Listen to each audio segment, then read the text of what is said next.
Bismillahirrahmanirrahim. Assalamualaikum warahmatullahi wabarakatuh. Baik, saya di sini terlebih dahulu ingin memperkenalkan nama saya. Perkenalkan, nama saya Kausar Sofiana Rizky. Saya dari kampus TH Pas Hamzah Pancuri, Kota Subuh Salam, yang sekarang menduduki kursi semester 4 di bagian Prodi PAI Pendidikan Agama Islam. Baik, saya di sini akan sedikit menjelaskan tentang materi sejarah perkembangan Islam. Dalam materi ini kita akan membahas beberapa poin. Yang poin pertama itu tentang sejarah masuknya Islam ke Indonesia. Masuknya Islam ke Indonesia itu diawali dengan penyebaran agama Islam di Indonesia yang dimasuki oleh wilayah-wilayah Indonesia, dan terdiri dari beberapa pedagang-pedagang di Indonesia, yaitu para dari Gujarat Mubaligh.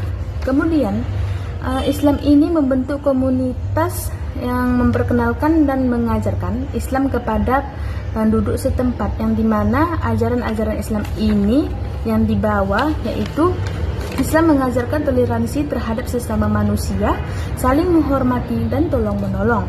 Islam juga mengajarkan bahwa di hadapan Allah derajat manusia itu semuanya sama, kecuali ketakwaannya atau ketakutannya. Dan Islam mengajarkan bahwa Allah adalah Tuhan yang Maha Esa lagi Maha Penyayang. Baik, yang poin kedua kita akan membahas tentang jalur-jalur masuknya Islam ke Indonesia. Itu ada 6 poinnya. Yang pertama itu melalui jalur perdagangan, di mana letak Indonesia sangat strategis. Maka pada abad ke-7 atau abad ke-16, saat perdagangan dari Eropa, Timur Tengah, India dan Cina singgah ke Indonesia, para pedagang tersebut selain memegang peranan dalam perdagangan juga berperan dalam memperkenalkan budaya Islam. Yang kedua itu lewat perkawinan, di mana para pedagang Islam melakukan perdagangan dalam waktu yang cukup dan banyak. Di antara mereka yang menetap membentuk perkampungan, di mana perkampungan ini dikenal dengan sebutan pekalon, serta menikah dengan orang pribumi yang belum masuk Islam.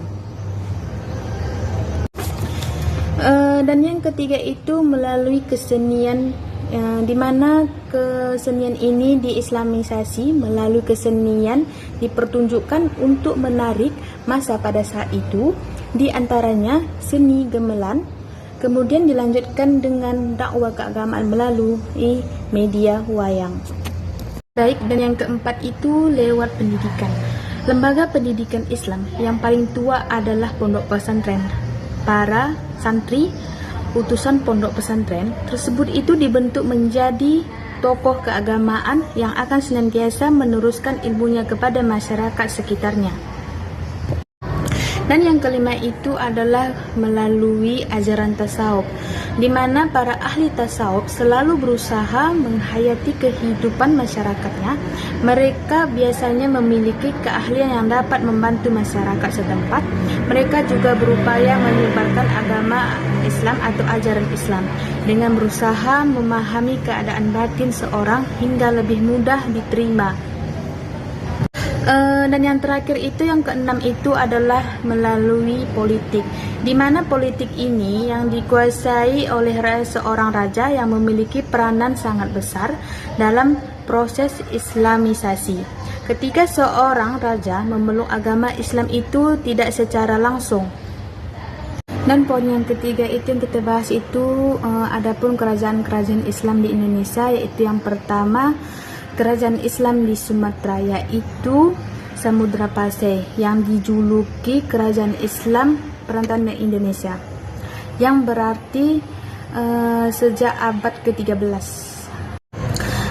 di mana tempatnya di daerah pantai timur Sumatera, tepatnya di Kabupaten Lok Semawe, Aceh Utara, berbatasan dengan Selat Melaka. Kemudian yaitu kerajaan yang kedua itu adalah Kerajaan Kesultanan Aceh, yang berdiri pada tahun 1514 dan didirikan oleh Sultan Ali Muhayyad Shah. Terletak di ujung pulau Sumatera. Yang ketiga itu Kerajaan Perlak, yang didirikan pada tahun 1225 Hijriah atau 840 Masehi. Di awal di awalnya dikuasai oleh Perlak Syahir Wawi, yaitu putra dari Raja Siam, pengarut Buddha. Dan poin yang pertama yang kita bahas ini, yang terakhir, adalah peranan umat Islam dalam mengusir penjajahan dan mencapai kemerdekaan Islam di Indonesia. Di mana para tokoh-tokoh ini memperjuangkan agama Islam, mengusir para penjajah ini dengan maksimal mungkin, yang menyebarkan agama Islam itu secara masih tersembunyi kepada masyarakat, yang tidak secara terang-terangan, atau melihat keadaan batin mereka supaya mereka menerimanya dengan baik dan mudah. Begitulah sejarah perkembangan Islam di Indonesia dan hingga berkembang sekarang. Baik, cukup sampai di sini saja yang dapat saya jelaskan beberapa materi tentang sejarah perkembangan Islam. Sebelumnya saya mohon maaf karena tidak bisa menjelaskannya secara detail dan merinci yang dapat kamu pahami semuanya. Baik, saya akhiru kalam. Wassalamualaikum warahmatullahi wabarakatuh.